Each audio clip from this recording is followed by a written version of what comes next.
Bonjour tout le monde, bienvenue sur Le Jeune Musical. Aujourd'hui, j'avais envie de vous parler d'actualité, un fait qui s'est déroulé hier pendant l'émission Quotidien animée par Yann Barthès et diffusée sur TMC.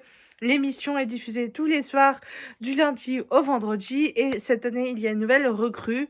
Parmi les chroniqueurs, c'est une chroniqueuse culturelle qui s'appelle Ambre Chalumeau et qui a 23 ans. En soi, pas de problème, son âge ne me dérange absolument pas.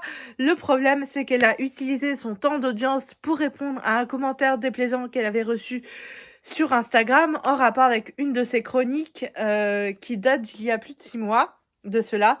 Je vois pas l'intérêt pour les journalistes d'utiliser leur temps d'audience pour répondre à des commentaires Instagram.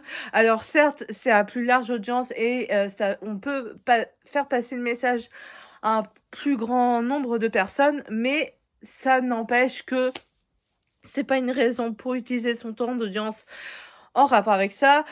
Le truc qui m'a aussi dérangée en plus de ça, c'est que, sa chronique, parlait de la rivalité des femmes en culture. Alors certes, en soi, c'est un très bon sujet.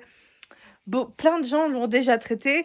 Le problème, c'est que les premiers noms qu'elle a cités, ce sont, Rachida Dati et Anne Hidalgo. Ce sont 2 femmes dont la rivalité est assez légendaire, mais elles n'ont absolument rien à voir avec la culture.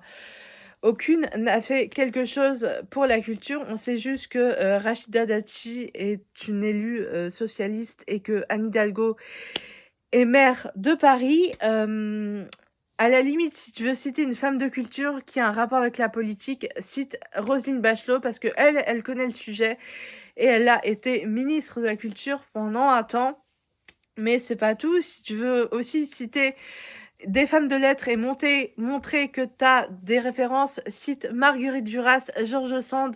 Elles, ce sont vraiment des femmes dont les œuvres sont entrées dans la littérature moderne et qui ont vraiment apporté quelque chose de nouveau à la culture française.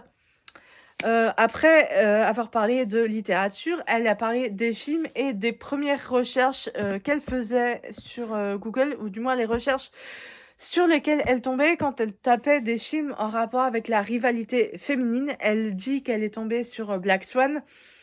Alors, je sais pas où est-ce qu'elle a fait sa recherche, mais moi, quand je fais la même recherche, le premier film qui me vient sur Google, c'est The Neon Demon, qui est un film d'horreur qui date de 2016 avec Elle Fanning.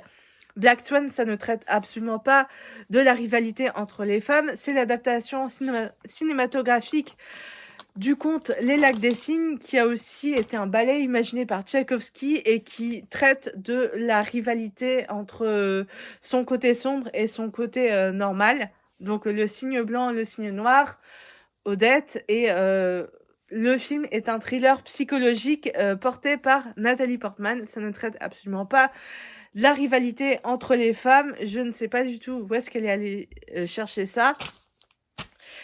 Elle a aussi cité Blanche-Neige comme étant l'un des premiers textes qui parle de la rivalité entre les femmes.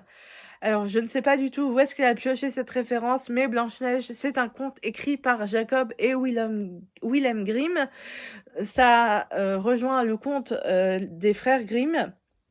Et c'est l'histoire de Blanche-Neige qui fuit sa belle-mère, qui est la méchante reine, et qui se réfugie dans la forêt et chez les 7 nains.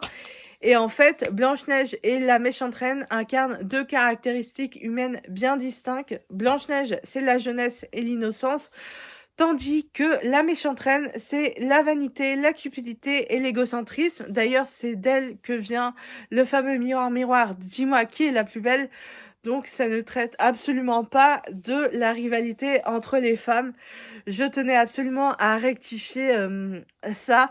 OK, certes, peut-être que personne ne verra cette vidéo, mais au moins je tiens quand même à rectifier ces références et à dire et à donner un conseil aux journalistes: lisez des livres, parce que clairement, en vrai, toutes les références sont dans les livres et voilà, et vérifiez vos sources, surtout, très important. Sur ce, n'hésite pas à me dire si tu as vu ce passage, ce que tu penses de Blanche-Neige, si jamais tu as vu le film Black Swan, pour qu'on en discute ensemble dans les commentaires. Et moi, je te retrouve très bientôt pour une prochaine vidéo. Ciao!